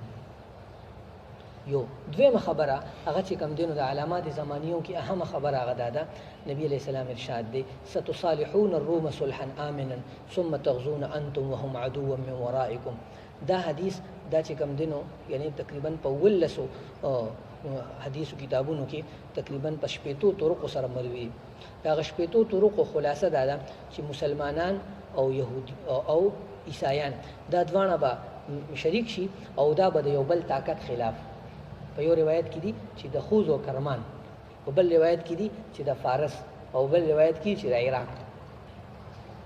د دې درو وانو خلاف په اتحاد وکړي مسلمانان به عیسایانو سره د دې درو وانو طاقتونو خلاف اتحاد وکړي او مسلمانان او عیسایانو ته فتح ملوشي او په روس خلاف اتحاد وشو مسلمانانو ته په افغانستان کې فتح وشو او بیا د روس د مسلمانانو او د بعض یورپی ملکونو اتحاد وشو د ایران خلاف او ایران خلاف صدام ته فتح وشو بیا د صدام خلاف مسلمانانو ملکونو او روم هغه چې کوم دینو اتحاد وکړو او صدام له شکست ورکړو نو دا دوانه دا صحیح حدیثونه دي نو دا د دې حدیثونو ثابت را دا واقعیا چې دا درې وانه کوم پیشن ګوي دي د نبی کریم صلی الله علیه وسلم هغه سره تر رسیدلی او درېمه خبره د مسلم شریف روایت دی نبی کریم صلی الله علیه وسلم نه حضرت جابر بن عبد الله رضی الله عنه فرمایي نبی علیہ السلام فرمایل چې یوشک اهل العراق الا يجبى الیه قفیز ولا درهم قیل من يمنعون ذاك قال من قبل العجم ثم قال ثم يوشك أهل الشام ألا يجبى إليه دينار ولا مدين قيل من يمنعون ذاك قال من قبل الروم نبی علیہ السلام فرمایل جابر بن عبدالله رضی الله عنه فرمای چې آخري زمانه کې با اهل عراق باغي باندې خوراک بنشي او معاش په بنشي یعنی خوراک او پیسې به بندي شي یوشک اهل العراق الا يجبى إليه قفیز ولا درهم خوراک هم په بنشي او پیسې هم په بندي شي نو موږ دا وفي تاسو کو چې دا په څوک بندي نبی اسلام فرمایل چې دا په عجمونه بندي شي او د عراق نه پس بیا په شام باندې خوراک هم بنشي او پیسې هم په بندي شي موږ پښتنه وکړه دا په څوک بندي نبی کریم صلی الله علیه وسلم فرمایل چې دا په روم بندي یعنی عیسائی طاقتونه چې کله صدام په کویت باندې حمله وکړه نو د کویت بادشاه هغه لاړو اقوام متحده ته او اقوام متحده کې بیان وکړو چې زما په ملک باندې یو بادشاه حمله کړې ده او هغه چې کم دنو زما ملک قبضه کړی دی خپل فوج یې هلته کېنولې دی تاسو راشئ زما مدد له امریکې 2.5 لکه فوج راوستو او هغه چې کم دنو د صدام فوج د کویت نه بار کو او بیا په کویت باندې حمله په عراق باندې پابندي ولګوله د عراق نه غیر شاپېره څومره ملکونه علاوه د یمن نه ټولې دنیا هغه سره بایکاټ وکړو ټولې دنیا هغه سره بایکاټ وکړو او صدام بیا په 2003 کې د هغه باندې حمله وکړه او هغه ختم او دا پیشنګوئی د نبی کریم صلی الله علیه وسلم پیشنګوئی هغه سره ته ورسېده او بیا چې کم دینو په عراق نه پس د شام په حدیث کې د شام تذکره ده چې د عراق نه پس په شام پابندي لګي او په 2011 کې د شام پابندي چې کم دینو تاسو زموږ روان دي چې یو ډوډۍ لپاره خلک موټر خرڅي د یو ډوډۍ لپاره خلک ټیکټر خرڅي د یو ډوډۍ لپاره عجیب عجیب کارونه خلک کوي او بلکې په یو حدیث کې دا دی ضعیف حدیث دی د کتاب الفتن نعیم ابن حمان هغه کې دا دی ستكون فتنه بالشام اولها لعب الصبيان چې شام کې به یو فتنه راوچتيږي او دا هغه فتنه ابتدا به د ماشومان لوبي وي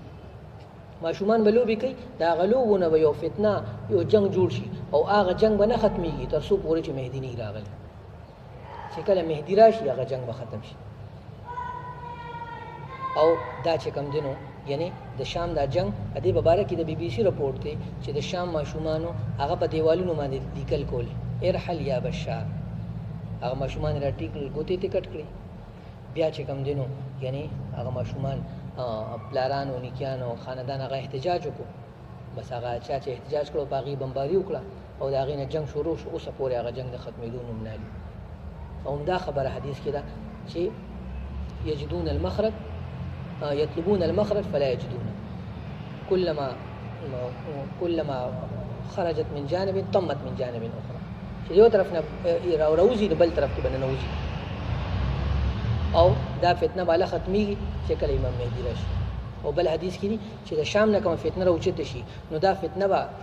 د مسجد نبوي ته رسي او مسجد نبوي کې به داسې جنگ کیږي او مسجد نبوي کې هم داسې خونریزي عام کیږي او دغه خونریزي په نتیجه کې به امام مهدی راوځي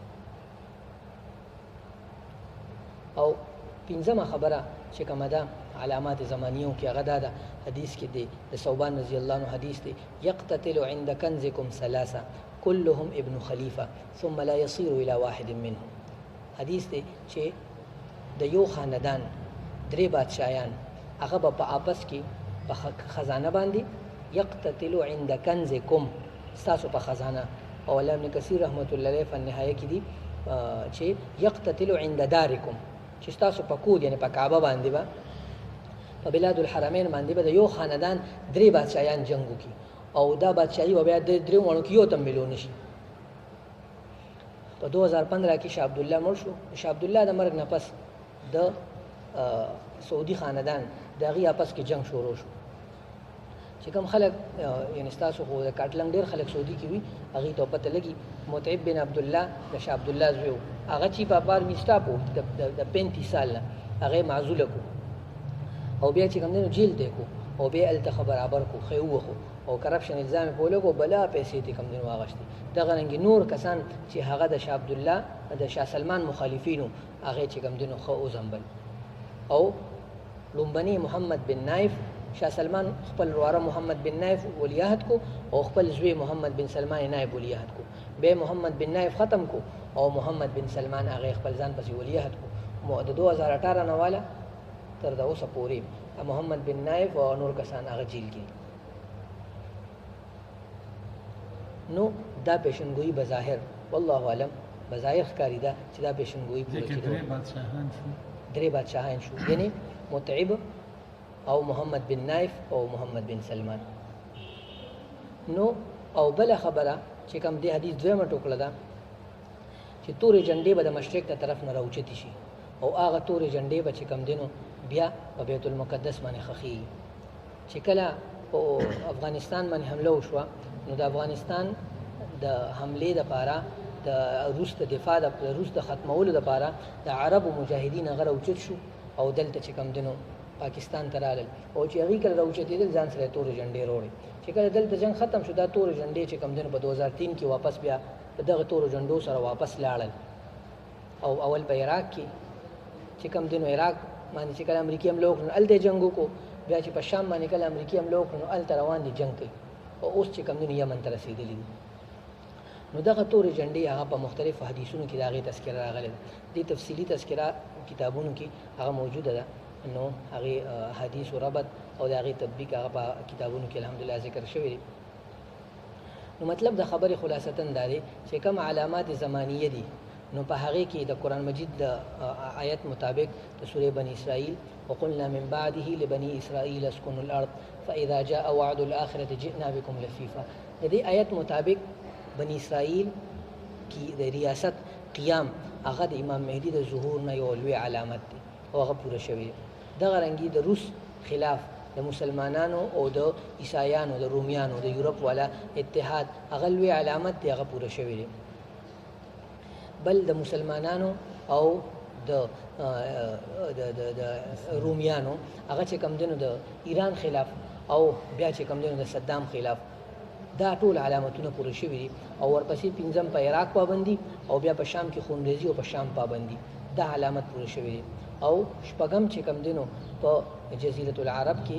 په بلاد الحرمین کې په حکومت باندې په خزانه باندې جنگ هغه چې کوم دین دغه پیشنګوئی سره رسېدله. او اتم تورې جنډې د جزیرة العرب نه راوچتېدل او دلته پاکستان افغانستان ته راتلل او بیا د پاکستان افغانستان نه اوچتېدل واپس عربو ته تلل دا پیشنګوئی چې کوم دینو پوره شوې ده. دا اته واړه پیشنګوۍ پوره شوي. نو د دې پیشنګوۍ نه دا معلومه شوه چې د نبی کریم صلی الله علیه وسلم د ارشاداتو مطابق دا هغه زمانه ده چې په کومه زمانه کې نبی کریم صلی الله علیه وسلم د امام مهدي د راتلو پیشنګوئی فرمایلی ده. دویم قسم علامات چې کوم دي نو هغه علامات مکانی دي. علامات مکانی دا مطلب دا دی چې په کم ځای کې به مهدي راځي. نو د هغه ټولو حدیثو خلاصه دا ده چې د امام مهدي تعلق په مکې سره وي. مکه کې به پیدا کیږي او بعض روایتو کې دي چې مدینه کې به پیدا کیږي او مکه یا مدینه کې به لویږي او د نسب په اعتبار سره به هاشمی وي، قریشي به وي، حسنی حسینی به وي، خو د وطن په اعتبار سره به یمنی وي. یمن سره به تعلق وي، یمن کې به پیدا شي، د پلار نیکه به یمن سره تعلق وي. لکه څنګه دلته مثلا ډېر کسانی هغه تعلق چې کوم دنو ممندو سره د ممندو نه دلته راغلي نو ایخو ممند وطن هلته نیکیان او ځمکې هلته خو پیدا شوي، پلار نیکې دلته پیدا شوي. نو داسې د مهدي پلار نیکه خو به په مکه مکرمه کې پیدا شوي وي خو وطن به چې کوم دنو یمن وي. او بیا به افغانستان ته سفر د جهاد دپاره کیږي. د مهدي به پخپله افغانستان سفر د جهاد وي. او پنځم دا چې مهدي به جورش نومې کلي په یمن کې چې وکلی دی هلته به ورسره ملګري یوځای کېږي او دلته به یعنې کعبې ته به راځي او کعبه کې به علما کرام هغه پیژني او علما کرام به بیا د هغه په لاس باندې بیعت کوي. نو دا اووه علامات مکاني دي. یعنې په مکه یا په مدینه کې به پیدایش کېږي، په مکه او مدینه کې به تربیت کېږي، هلته به لویږي، یمن سره به تعلق وي او خراسان یعنی افغانستان ته به جهاد لپاره سفر کیږي. او پنځم دا چې جورش نومې علاقه هلته به چې کوم دی نو در ملګري د نصرت لپاره راجمع کېږي او دی به هغې سره راځي مکې ته. مکه کې به دی په خپله مهدي پسې ګرځي خو خلک به په ده باندې متفق شي، ده کې به هغه علامات پوره وي. نو کعبه کې د رکن او مقام په منځ کې به د ده په لاس باندې بیعت کېږي. دا هو علامات مکانی دي. او علامات شخصي معنی دا ده چې امام مهدي نوم به محمد وي، د پلار نوم به عبدالله وي، د مور نوم به چې کوم نه بعض روایتو کې راځي چې امنه به وي، او د یمن کرعه نومې کلی لکه څنګه چې پاکستان کې خیبر پختونخوا ده، خیبر پختونخوا کې بیا مردان دي، په مردان کې چې کوم دنو کاټلنګ دي، په کاټلنګ کې بیا چې کوم دنو بل یو کلی دی. نو داسې امام مهدي په تهامه کې بیا یمن، په یمن کې چې کوم دنو بیت الفقی، په بیت الفقی کې عزلة الحوادل، او په عزلة الحوادل کې بیا کرعه، په کرعه کې به چې کوم دنو د دې پلار نیکه تعلق وي. لکه څنګه چې اوس تاسو کې تر کم ځای ویزه کاټلنګ نه کاټلنګ کې رقم ځای کاټلنګ کې د پلان کیږي، دا کاټلنګ کم ځای کې، دا مردان کم ځای کې، دا خیبر پختونخوا کې، خیبر پختونخوا کم ځای کې، دا چې کوم دنو په پاکستان کې. نو مهدي تعلق به د کرعی سره تعلق وي. او بل د امام مهدي یعنی تندې دا به اوږد وي، غټ تندې به وي، یو داسې تندې چې هغه د ویښته وتې وي، داسې تندې وي چې ویښته به دې ځای نه وتې وي. داسې ویښته به نه وي لکه څنګه چې گنجي وي، نه گنجي په شان نه، مثلا دا ټوپۍ چې ډېره ټوپۍ واچوي ویښته داسې وځي، نو داسې ویښته به یې وتې وي. او وروځې به یې ګول وي، د دوه وروځو منځ کې به فاصله وي. پوزه به یې نه ډېره غټه وي لکه د حبشو په شان، نه به ډېره وړه وي لکه د چینیانو په شان، نه به ډېره دنګه وي لکه د انګریزانو په شان، بلکې درمیانه پوزه به وي. مخ مبارک رنگ به سپین نه وي او نه به تور وي، بلکې غنم رنګي به وي. خو غنم رنګي به داسې نه وي یو سپین غنم رنګي او تور غنم رنګي، نو تور غنم رنګي به وي. حدیث کې راځي لونه لون عربي اسمر آدم، یعنی گندمګو به وي، گندمګو کې تور گندمګو. او وجه دا ده په ابو داود شریف روایت دی چې یشبهنی خلقا ولا یشبهنی خلقا. نبی کریم صلی الله علیه وسلم شکل مبارک په یعنی نبی اسلام فرمایي چې ما سره په اخلاقو کې مشابه وي، خو په رنگ کې به ما سره مشابه نه وي، په شکل او صورت کې به ما سره مشابه نه وي. او اون به نه ډېره دنګ وي نه به ډېره چته وي، درمیانه به وي. مخ به غټ وي او سترګې به تورې وي، شنې به نه وي، سرې به نه وي، تورې سترګې به وي. په مخ باندې به نرۍ شانته داغ وي. د داغ معنی دا نه ده لکه خال، لکه څنګه چې دې ملګري خال نه، خال به نه وي، داغ به وي. او یو داغ به په ملا باندې وي لکه په اوږې باندې. او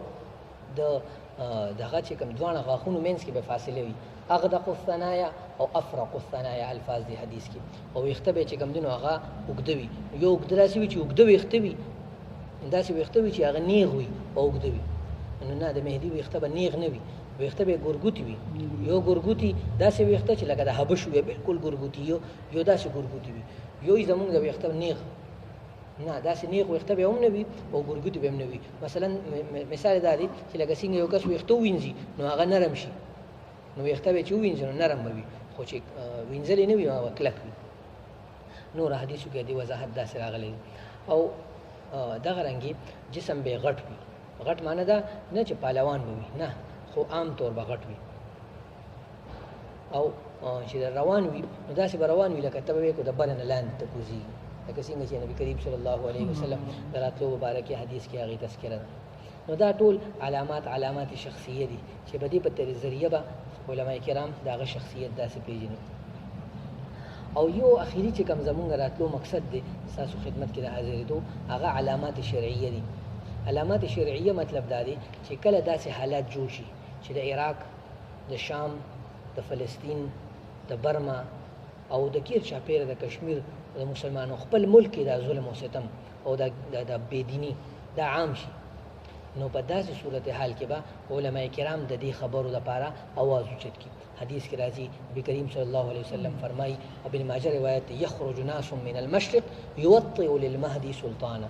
مشرق نه خلک راوچتېږي او هغه به د امام مهدي لپاره ملاتړ جوړېږي. لکه څنګه چې حدیث کې دا دي چې اللهم بارک لنا فی شامنا، اللهم بارک لنا فی یمننا. نبی اسلام یې الله په شام او په یمن کې، نو په شام خو هغه ټیم لا مسلمان شوی نو،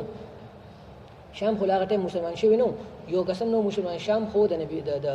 ابوبکر رضی الله په دور کې نه بلکې د عمر رضی الله عنه په دور کې په اتم نهم کال باندې داغه چې کوم د فتح او شو هغه ټیم مسلمان شو خو نبی علیہ السلام د الله د مخ کې نه په پیشنګوئی کې د زیر ورکړو چې شام خلک په ډیر ناران وي ډیر خبوي ډیر ایماندار وي نبی اسلام هغه ته دعاګانې کړې نو دا دې دعا دا غرنګي صحابه کرام په دې حدیث پوي شو چې دې دعاګانو مطلب دا دی چې مونږ بال ته ورزو شام فتح کوو دې مطلب دا نه چې مونږ هم دعاګانې شروع کوو نه مونږ به دې لپاره عمل کوو لکه څنګه چې يهوديانو تبارک الله رب العالمین دا ویلي دي چې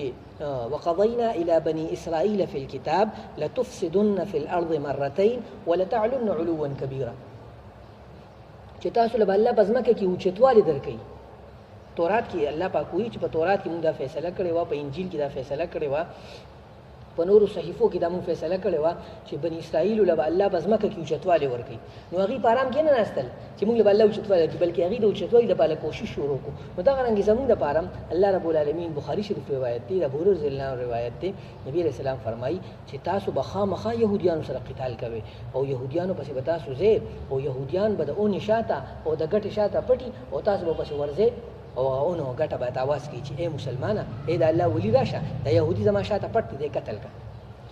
نو څنګه چې هغه لپاره پیشنګوئی ده خو هغه په هغه پیشنګوئی عمل وکړو هغه لپاره اسباب اختیار کړل دا غرانګي زموږ لپاره پیشنګوئی شته چې تاسو د بخاری روایت ته مسلم روایت ته تاسو به يهوديانو پسې ځئ او دی به قتل کوي لکه څنګه چې نبی کریم صلی الله علیه وسلم دا و فرمایل چې لو كان العلم بالثريا لناله رجل من اهل فارس کو دا علم په سوریا کې وو نو د خراسان خلک په هغه راغلی او دا علم به حاصل کړو نو محدثین وی علامه سیوطی رحمت الله علیه فرمایي چې دې حدیث مصداق هغه امام حنیفه صاحب دی چې هغه د کابل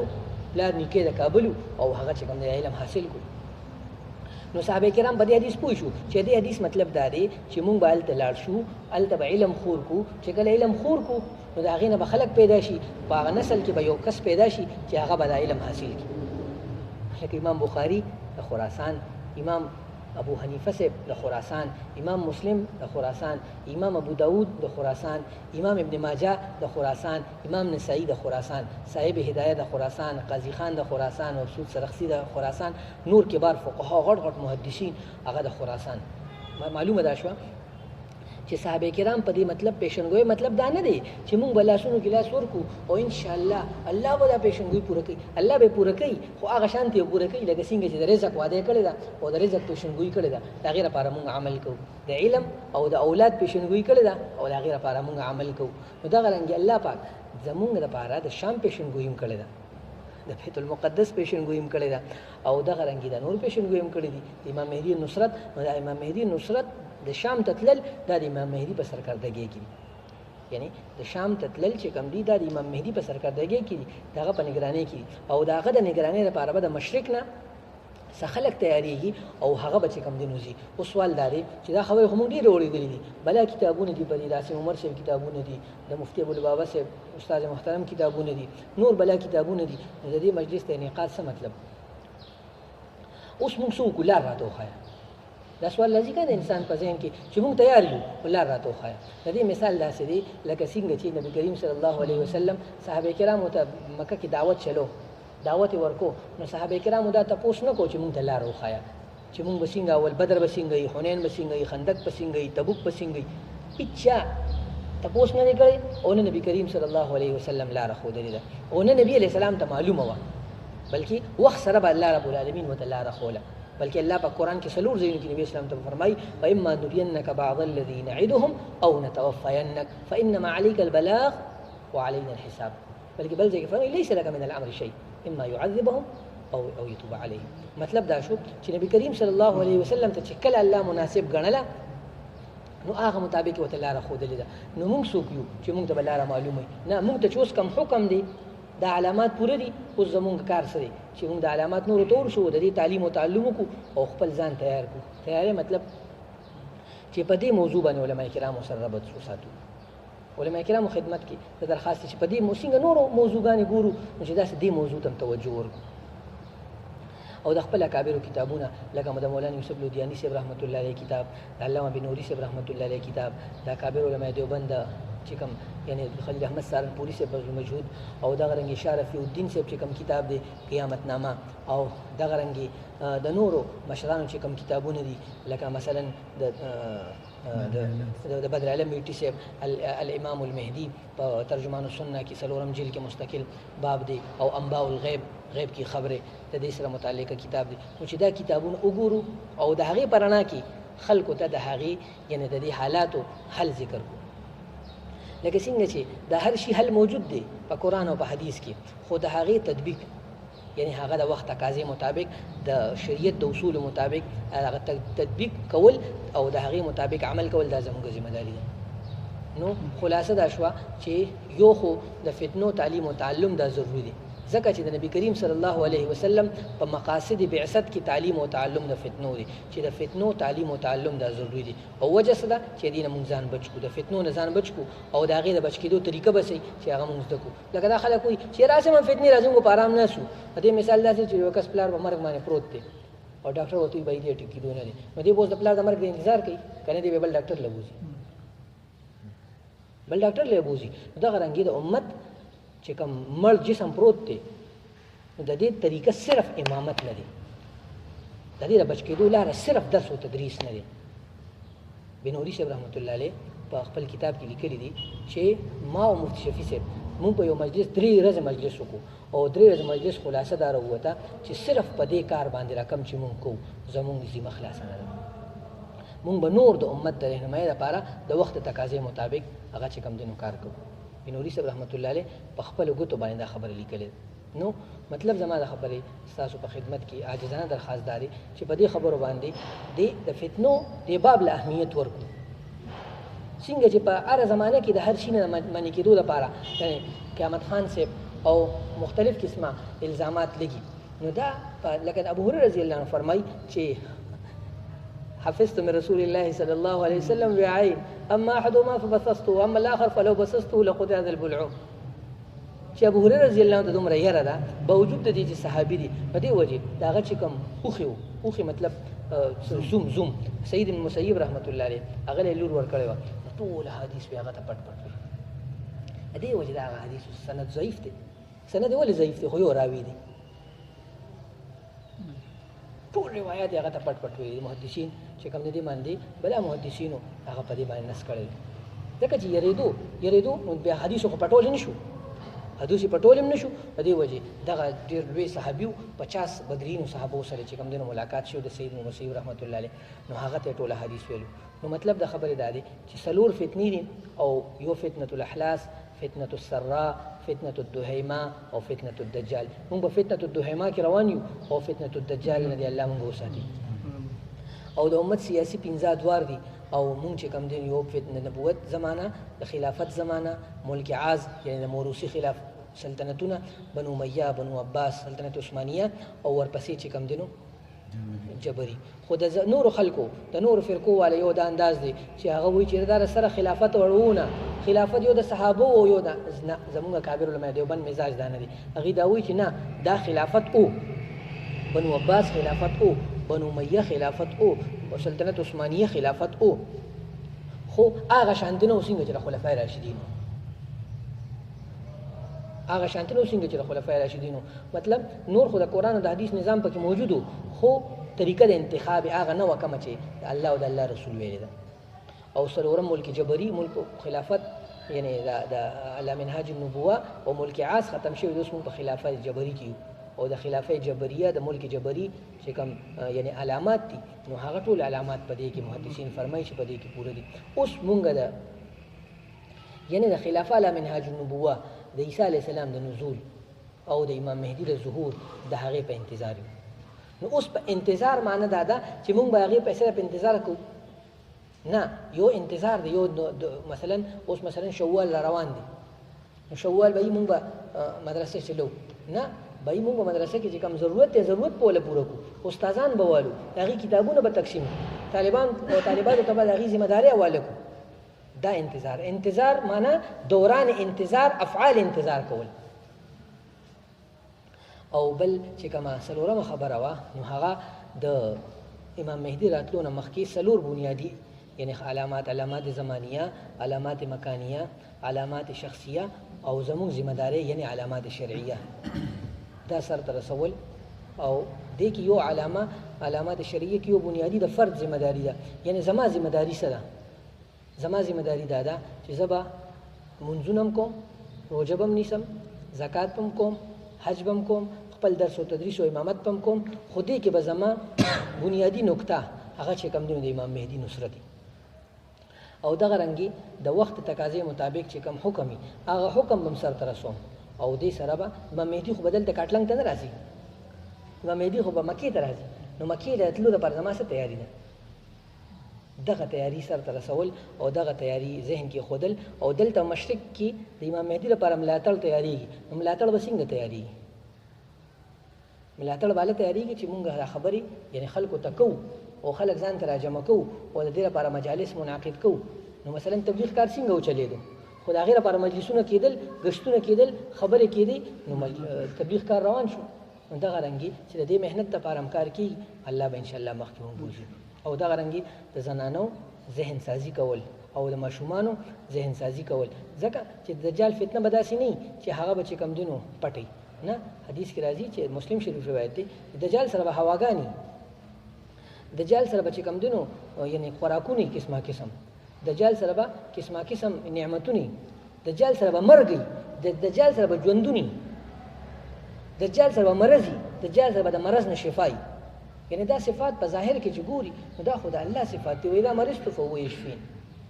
نور د مشرق نه بځای د مغرب نه راخیجول، یعنی دا صفات خو د ابراهیم علیه السلام په تذکره کې په کوم نمرود چپ شو هغه صفات دي. دا صفات په یعنی به طور استدراج دا به الله رب العالمین دجال له ورکړي. خو یعنی د حق او د باطل په منځ کې او د مضبوط عقیدې والا او د مضبوط ایمان والا چې کوم صفات دي نو هغه دا دي چې دوی به خپلو بچو ته دا خبره ښیي. امام ابن ماجه رحمت الله علیه خپل شیخ عبدالله سنابحي رحمت الله علیه نقل کوي چې هغه ووایي چې تاسو مدرسو کې په کتابو ته دا ووایئ چې تاسو د ذکر مجالس جوړ کړئ، په کثرت سره ذکر وکړئ. او وړو ته دا ووایئ چې په آخري زمانه کې به فتنې راځي، په هغې کې به تاسو سره خوراک نه وي، په هغې کې به تاسو سره څښاک نه وي، ستاسو په مخ کې به ستاسو مور او پلار مړه کېږي، خو تاسو به د دجال عبادت نه کوئ بلکې تاسو به د الله عبادت کوئ. خوراک او څښاک په تاله دجال درکوي، خوراک او څښاک په تاله د هغه کارندګان درکوي، خو د هغه عبادت نه مطلب عبادت دا نه چې هغه به سجده نه کوئ، نه د هغه خدایي به هم نه منئ بلکې هغه ته به دروغجن او کذاب وایي. نو دا زمونږ شرعي علامات شرعیه چې کوم دي نو زموږ ذمه داري. چا ذهن کې څه سوال وي، کومه خبره ما غلطه کړې یا چا اشکال یې تاسو ویلی شئ.